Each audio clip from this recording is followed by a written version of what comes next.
Quanto mais a gente entende, né, mais a gente vê Vai que a gente ficando pior, precisa estudar e compreender vai mais. ficando pior. Mas tem seria esse o tema Matrix? Algo no mundo espiritual que você discorda completamente? Ou teria um outro tema que você acharia mais apropriado de você discordar completamente no mundo espiritual? O da Matrix eu não desconcordo, pelo contrário, eu concordo muito. Agora, dentro do ramo espiritual, eu não curto e eu detesto e acho um assunto muito pesado o assunto da roda de Sansara e dos senhores do karma. Esse assunto, para mim, é pesadíssimo, que fala sobre a reencarnação ser compulsória e existir uma transferência de karma. E esse assunto, para mim, me pega porque ele interfere no pseudo-livre-arbítrio que as pessoas dizem, né, em larga escala que nós temos, mas que nós sabemos que nós não temos. E a gente começa a se analisar ao ponto de, peraí, falaram para mim que eu reencarnei aqui na Terra para aprender, mas eu estou no hospício, eu não estou numa escola. Então, o que eu vim aprender aqui? A sofrer? Aí você morre, vamos supor, dentro dessa temática reencarnacionista, você morre. E aí vem uma galera que é empenhada em te convencer que você precisa reencarnar, e é quase que uma obrigação, e que se você não reencarnar, você não vai queimar esses karmas, mas você nem sabe se esse karma é teu, porque existe uma transferência de karma, ou seja, você vem queimar karmas que nem são seus. Então, eu acho uma injustiça, porque assim, primeiro, quem foi que disse que eu queria existir como ser? Para começo de assunto. Porque para eu estar aqui hoje, dentro dessa temática reencarnacionista, eu talvez tenha sido criada por uma entidade superior. Mas essa entidade superior, ela já violou o meu livre-arbítrio a partir do momento que ela me criou, porque ela nem sabia se eu queria ser criada ou não. Então, a minha existência me incomoda. O fato de eu não saber se eu queria ter sido criada ou não. E aí, quando você começa a entrar por esse lado da espiritualidade, você começa a perceber que existe uma imensa manipulação da reencarnação, que é a roda de Sansara.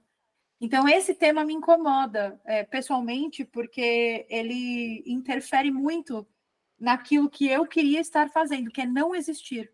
Sabe assim? É o Sim, contrário. entendi. E é bom porque tem muita gente aqui participando. Pode até, inclusive, deixar as perguntas, gente. Apesar da gente ter bastante aqui, fiquem à vontade, que a gente está aqui aberto para dar voz para vocês. Aproveitem, né, que a Carol está aí com a gente. E respondendo, né, sobre essas perguntas do que está acontecendo aqui no Brasil, no mundo, que eu acredito que não é só no Brasil, mas o pessoal quer saber a sua opinião sobre as queimadas que estão acontecendo. Carol, qual é a sua opinião sobre isso? E como eu mencionei anteriormente, a gente vem para aprender numa escola que é um hospício.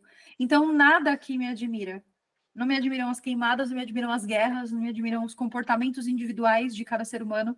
Para mim, isso aqui é um grande inferno. E as queimadas são, como a gente não tem aquela imagem do inferno, que é o negócio tudo pegando fogo, que a gente vai arder no mármore do inferno. Tem, que Para mim, inclusive veio umas imagens, acho que se eu não me engano foi do sul aqui do Brasil, que parecia que a gente estava ali em exato. filme mesmo. Para mim é E é isso. real. Sabe aquela expressão, tá no inferno, abraço capeta?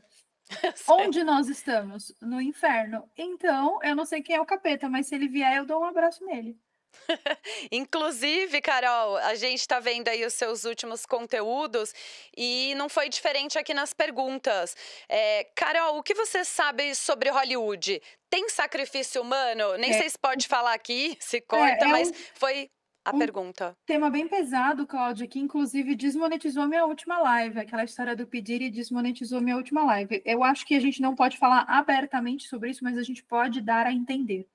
E Sim. dentro das linhas do ocultismo que eu estudo, existem vários tipos de rituais diferentes para diferentes divindades, e essas divindades, elas têm hierarquias dentro do ocultismo. Então, quando você quer atingir uma hierarquia maior, a doação de energia que você tem que fazer para essa entidade tem que ser maior. E aí, então, só oferecer o próprio sangue talvez não seja suficiente.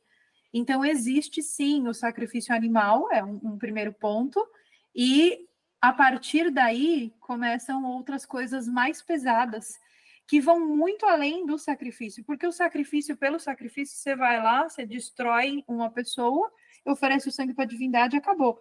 Mas o que mais, a moeda mais alta para esse tipo de entidade não é o sacrifício em si, mas o sofrimento. Então, eu acho que aí é pior do que sacrifício. Então, tem muita entidade que se interessa por esse tipo de energia e tem muita coisa que acontece não só em Hollywood, que utiliza desse tipo de ritual para atingir grandes poderes e ter grandes poderes aqui dentro, entendeu? Entendi. A Denise está aqui com a gente, Denise Bastos, né? Mandou boa tarde, falou: Carol Capel, tudo de bom, é só não aceitar quando estiver fora desse corpo de carne, ter a fixa ideia de quem está ainda nesse reino, a terra, a prisão. Que se vire, vá para o universo. Então, o pessoal está aqui comentando, e a gente estava falando aqui de sangue, Carol. A gente teve até um tema aqui com o pessoal que estuda os tipos sanguíneos, e teve uma pergunta aqui.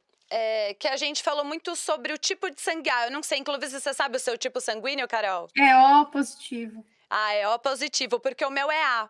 E teve muita gente explicando que as pessoas. Tem assim, tem muita coisa além só do fato do tipo sanguíneo, né? Que a gente viu aqui.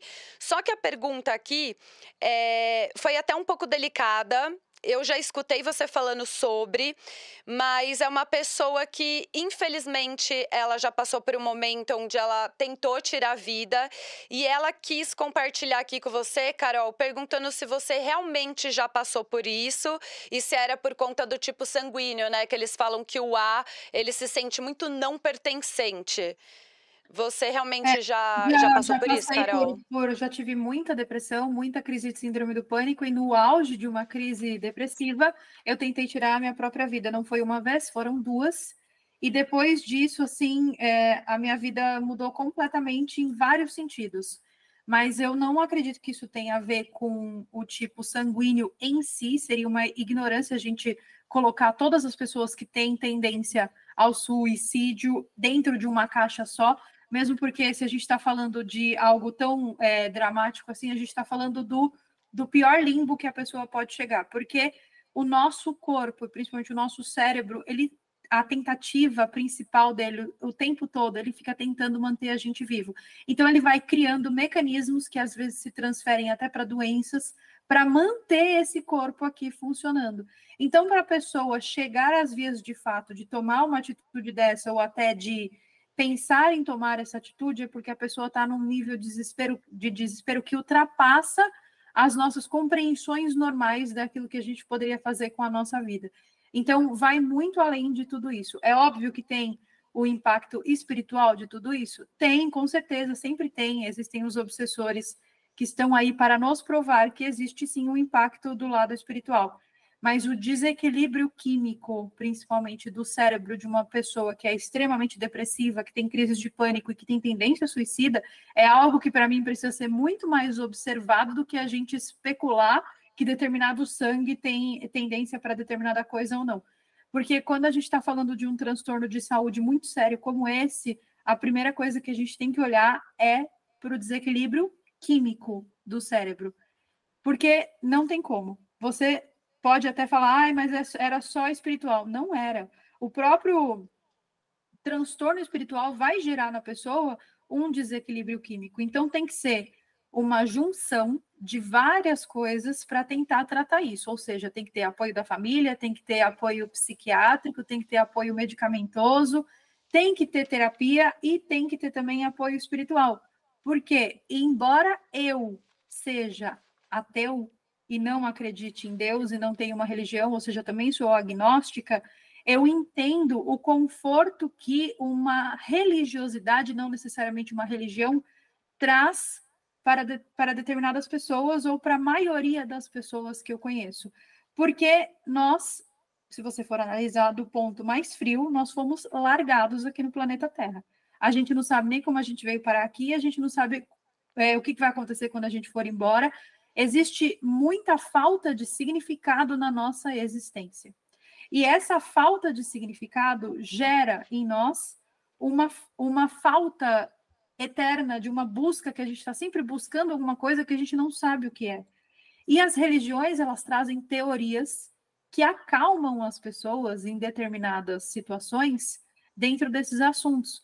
Então, para uma pessoa que está vivendo uma situação de desespero, se ela acredita que depois que ela morrer, ela vai ser julgada e ela vai para o céu pelas suas boas atitudes e aquilo faz bem para ela, então siga por esse caminho. É assim, Que eu lindo. não tenho religião, não tenho crença, mas se isso te faz bem e você vai ser uma pessoa menos insuportável e o planeta Terra vai ter que te tolerar menos na sua chatice, então vai, sabe assim? E não encha o saco das outras pessoas. Só vai, na sua crença. Perfeito. Gente feliz não enche o saco de Exato, ninguém, né, Carol? exatamente.